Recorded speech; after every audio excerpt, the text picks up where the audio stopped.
So I got a chance to play episode Gladiolus of Final Fantasy XV's DLC, and let's start by talking about the good things about it. And if you haven't played it yet, if you're later than I am, tune out and then come back once you've played it because this review will be filled with spoilers. Okay, the good things about episode Gladiolus. First, the visuals. Just like the main game of Final Fantasy XV, episode Gladiolus does not disappoint from a visual perspective. Although the entire episode pretty much takes place in a rock cavern dungeon, it is surprisingly beautiful and colorful. Even rocks and boulders that you might think would naturally be as visually interesting as like the DMV were surprisingly much more interesting than that, and there were splashes of light and color on everything and on every rock. There were streams, there were these sunsets, and my favorite part about the visuals was the amazing canyon that we eventually realized that we're running through. The game makers even took the time to put little flying creatures in the distance, which added a lot of depth and dimension to the already beautiful scenery. And it was fun to realize that the canyon we were seeing from below This place look familiar to you? was the same canyon we had gotten used to seeing from above during the main game. Ah, so that's what happens in that canyon we could never descend in our trusty Regalia airship. There were other creative and visually interesting elements of episode Gladio, including the sort of dead but maybe not dead bodies that suddenly spring to life and go after you as you navigate the canyon. They're alive. It kind of freaked me out the first time, which I think was their point. Gladio's theme song. When you decide to play episode Gladiolus, you first see the title screen of this DLC episode with a pretty cool shot of Gladio seemingly pondering the meaning of the universe, or more likely his next cup noodle flavor, and you hear his theme song, which is actually pretty good.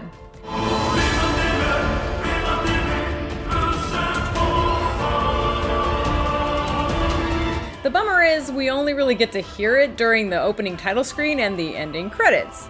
The other music in the rest of the episode was not too bad, and it really fit the world we were navigating, but it didn't have me jumping to make a playlist to listen to over and over again like I did with episode Ignis. The combat. After debating back and forth a little bit, I decided to put the combat in episode Gladiolus on my good list. And here's why. Gladio's combat is pretty straightforward, and it felt fun enough to me that I actually enjoyed it. And his special attacks were especially fun to watch. In particular, that one that you get after you beat episode Gladio for the first time. The animation for that one was fun enough to watch even if all the enemies were already dead and Gladio was just left fighting the air. Any last words? As a fan of more of the Noct or Ignis style combat systems, I don't typically enjoy fighting with greatswords because they're just so dang slow when I admittedly like to just chop things up as fast as possible. But the fact that I still had fun fighting with Gladio at all, combined with his cool animations, made me think that his combat was worthy of a thumbs up from me. But that's not to say that it was perfect. As was also common in the main game, there were moments where the greatest enemy I was fighting was the camera angle. I often found myself thinking, I really hope that these attacks are aimed correctly because I can't see what the heck I'm doing right now. And then there were those moments that were so slow that it's a miracle I didn't pull all of the hair out of my head.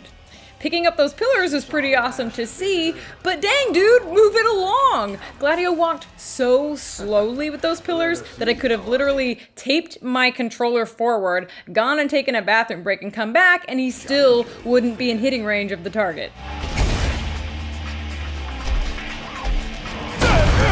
There were other parts of episode Gladiolus that I both liked and didn't like at the same time, so they belong in their own category. Good and bad. Core. I actually like Core, or at least I think I like Core. I still don't really know that much about him yet. The guy is a pretty serious character, but he knows how to fight, he's got his head on straight, he's loyal to the king, and his voice acting is pretty good. No one could stop me until he cut me down to size. So when Gladio teamed up with him for this episode of the DLC, I was looking forward to spending some story time with him and learning more about who he is. I enjoyed the sit-down conversational moments where Core told Gladio a little bit more about his past, so putting Core in episode Gladiolus was a good move. The downside was that the backstory we learned for Core was all centered around this random Gilgamesh quest that none of us had ever heard of during the main game. Instead, why not teach us more about Korra's time spent defending King Regis, or watching Noct grow up as a little prince, or any of his time spent in Insomnia? Anything relating to the main story and the main characters would have been more interesting to us to focus on as Korra's backstory. And there is plenty of unknown territory to work with in this game. Learning about the time that Korra came back alive after fighting Gilgamesh helped us understand a little bit about his courage and his perseverance. Barely. But we already kind of knew that about Korra by fighting alongside him during moments during the main game, so it did very little except slightly reinforce something we already kind of knew. Cup noodles. This is one of those things that is so bad, it's awesome. So I empathize with movies or TV shows or games that use product placement as a source of extra revenue generation. Popeye's chicken is the shiznit! I work in that industry. It's business, I get it, and if it gives the game makers the cash they need to earn a little extra revenue or maybe animate an additional cutscene, whatever, fine, just don't distract us with it. But the product placement in Final Fantasy XV is not exactly subtle, as we are reminded of in episode Gladiolus at every campfire scene where Gladio delightfully slurps down his cup noodles, but then Korra seemingly ignores his to ponder the existence of the universe, almost like he's too stoic to give in to such blatant promotion. But all this cup noodle stuff in episode Gladio obviously began in the main game. I remember the first time we took the Brotherhood camping and my husband and I were like, wait, is that a Coleman tent? Yes. And Coleman chairs. And a Coleman lantern. Everything down to the dishes was Coleman. I didn't even know that Coleman made dishes, but apparently they do. Though, my brother-in-law just got a Coleman tent for his birthday, and when he opened it, my first thought was, hey, Final Fantasy XV! So, as annoying as all the product placement may be in the game, it's clearly having an impact. But nothing was more blatant than cup noodles. From the moment you push the regalia into Hammerhead, you see the giant cup noodles billboard. There's also a cup noodles wagon in Lestalem, which you can't even ignore, or Gladio will mention it repeatedly as you walk by. They knocked. Check it out. And then there are the full-on advertisements poorly disguised as side quests, where you search the world for the perfect cup noodles ingredients. If you take something already delicious like cup noodles and add in the finest, freshest ingredients, what do you get? The ultimate flavor experience. I'm surprised that eating cup noodles didn't give us 1,000% boost in strength and vitality with complete immunity against all status effects. It's made me appreciate cup noodles even more. Perhaps we truly can't improve upon perfection. Makes you appreciate how delicious these noodles really are. I know I sure do. The cup noodles product placement in both episode Gladiolus and in the main game was an over-the-top eye roll that ended up amusing me to the point of being entertained. All that's left is to make our noodle dream a reality. So we've talked about the good, and we've talked about the good-bad mixes. Now it's time for the bad parts of episode Gladiolus. Story. Unlike episode Ignis, episode Prompto, and even Comrades, this episode of the DLC does nothing for the main story aside from explaining what Gladio was up to when he ditches the Brotherhood to go pursue some unknown quest. In the main game, those of us who would give Gladio the benefit of the doubt were thinking, I wonder what worthwhile cause Gladio would dare leave Noctis' side for. Turns out, the King's lifelong shield left the orphaned royal shieldless in pursuit of a self-promoting quest for power. What kind of a bodyguard does something like that? And then he returns to the Brotherhood with nothing to show for it except for a scar and a sword that means very little to us. Gladio and the game's story are virtually the same before and after he departs the group. Did you tell your friends why you were taking off? Just said it was business. To me, this was a big missed opportunity. All of the other episodes of the DLC fill us in on some sort of holes in the main story, and there are plenty of those holes to fill in.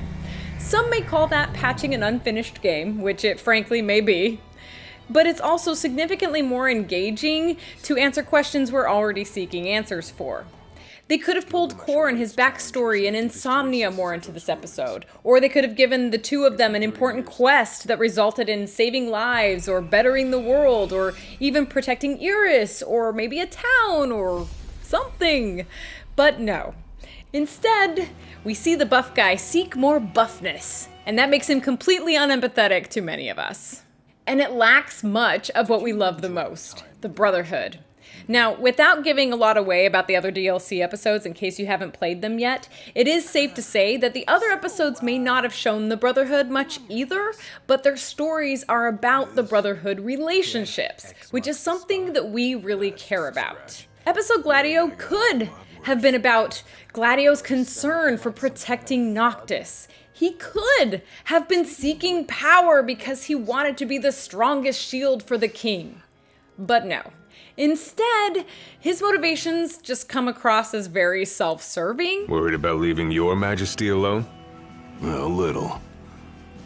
But I'm gonna do what's right for me. And rather than wanting to better himself in order to serve those we thought he cared about, it seems like he just wants to better himself so he can rock.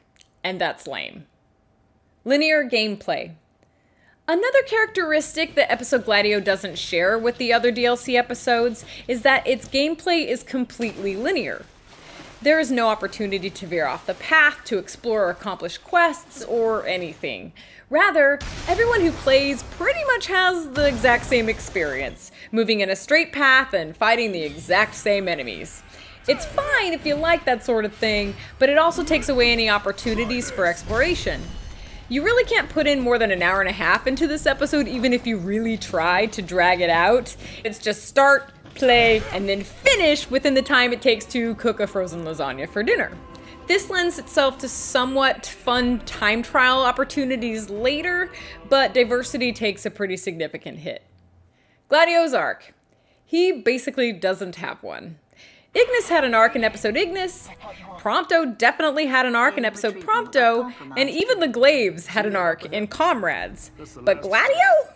He pretty much comes out just the way he went in, like setting the timer on the microwave and then forgetting to push start. Better prepare for disappointment. When I first started playing Gladio's episode, I thought he was going to learn that true power is found in humility or service. But that is definitely not what happened. I kneel before no man! I mean, think about it. Picture all of the heroes that we love from movies or TV or comics or games. 90% of them are powerful but humble about their power. Or they learn humility as the story progresses. That's one of the things that makes them heroic. It takes a lot more courage to acknowledge your weaknesses when you have great strengths than it does to just think you're awesome all the time. And what is it you hope to glean? Gladio starts out cocky and thinking he's the shizzle. Power. And you're gonna give it to me. And you think that Gilgamesh is going to level him and teach him humility, but that's not what happens. Instead, there's only a brief moment of uncertainty for Gladio when he casually mentions to Gilgamesh that he kind of feels a little fear that he might not be the shizzle. You're right. I am afraid. To which Gilgamesh teaches him that he is in fact the shizzle, just for admitting that. Spoken like a true shield of the king. What kind of surface-skimming message is that? So all those years ago, when Kor the Immortal tore off the arm of this all-powerful, omnipotent warrior phantom, if he just would have admitted to having a little bit of fear of his awesomeness level, then maybe he would have walked away victorious with the sword? Now, understand this. I like the idea of Gladio having to admit the fear that he isn't good enough. I think that idea moves in the right direction. The problem I had is that he barely skims the surface and he seems to learn nothing from this whole experience, rather than really explore the fear that he has and, more importantly, why he has it. Does he feel fear because he knows how important Noctis's mission is? Does he feel fear because he cares about his friend Noctis, who he, by the way, left behind and who is now speaking to Arden while Gladio is on this random quest for power? I'd say that speaking to an immortal villain should warrant some kind of protection from the King's Shield, who isn't there. Not only did Gladio not learn any kind of lesson, but he's rewarded for not learning any lessons, as he wins the Sword of Gilgamesh because he arrogantly fought so hard physically. So instead of just really diving into Gladio's weaknesses and developing them into strengths, Gladio just comes out with a physical scar. No arc at all, another missed opportunity. And the final bad thing about episode Gladiolus was the character. I'm probably gonna get a little bit of hate from Gladio fans, but it is what it is. So for me, Gladio is the least likable character of the four guys in the Brotherhood. But you still care about him enough when you're playing the main game because he shows an unwavering sense of loyalty, he protects Noctis, and even though he comes across as a bit of a stereotypical meathead, you still give him the benefit of the doubt that he has a little bit more depth to him than meets the eye. For example, he cares about his sister Iris, and he shows that. And on those road trips in the car, it's Gladio who's doing all the book reading. And while Gladio is often a jerk to Noct during the main game, most of us let it slide because, let's be honest, Noct is a bit of a whiner during the main game, and he needs somebody to kick his butt into gear. Sick of this endless walking. And I'm sick of your endless whining. Though it can be a little excessive at times. Try thinking of others. So having Gladio as part of the Brotherhood was a good move because his harshness added interesting and empathetic conflict to the scenes, and it served to support the dynamic of the four different personalities. In the main game, it works, as I explained in my main game review. But in episode Gladiolus, when we strip away Noctis's whining and the other Brotherhood characters and we're just left hanging out with Gladio, it just feels different. Once the justification to be a jerk is removed, Gladio just comes across as being a jerk for no good reason. Gladio? Yeah, who do you think it is? And when he looks like a jerk, we stop sympathizing with him. Pathetic. Throughout the episode, Gladio pretty much shows zero vulnerability, and a character without vulnerability is a character without relatability, which makes us disconnect. But I'm gonna do what's right for me. For me. For me. Now, this goes back to Gladio's lack of a character arc. If Gladio had actually learned something during his episode, like an important life lesson or humility or the importance of serving others, then I would have easily forgiven him of all these weaknesses. That may have actually made his arrogance even a little bit fun. But because he goes into this episode as a meathead, and then he comes out of this episode as a meathead, playing episode Gladio made me like him as a character actually less than I did before playing the episode. So that was a bit of a setback for me. I guess this shield better mosey on back to his king. Wouldn't want him to get scared without me.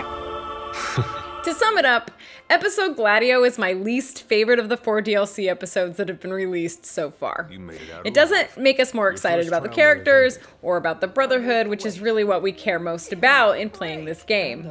It doesn't fill any of the real holes, and there are a bunch of those, or answer any of the real questions of the main story. It just exists. We'll see about that. That being said, is it worth paying $5 to play? Actually, I would say yes. The visuals alone are worth $5 to play, and the combat isn't terrible. And while I wasn't in love with the episode, I didn't hate my life and wish it was over while I was playing it, and I actually had a little bit of fun. So I would say play it, but don't expect much from it, especially concerning characters and story. You want awesome? Go play episode Ignis. Agree or disagree? Tell me in the comments. Subscribe, hit that bell, hit like, and all that other self-promoting stuff that I just hate talking about. And tune in for some more high-quality videos. Future videos. Videos that are coming in the future. The future of my videos. Back to the future. Where we are, we don't need roads. Oh, remember when Ignis said that in the Regalia? That was so rad. Nerd. No, Iggy. It was Iggy. No, it was Iggy. We're gonna look it up. Where we're going, we don't need roads. Dang it. I swear Gladio walked Gilgamesh. I thought you were applauding me. Thank you. I'm glad you enjoyed that take. Why not teach us more about Kor's time spent defending... Wow. Instead, why not teach us more about Kor's time spending... Shizzle. It's so bad. There were other parts of Gladiolus.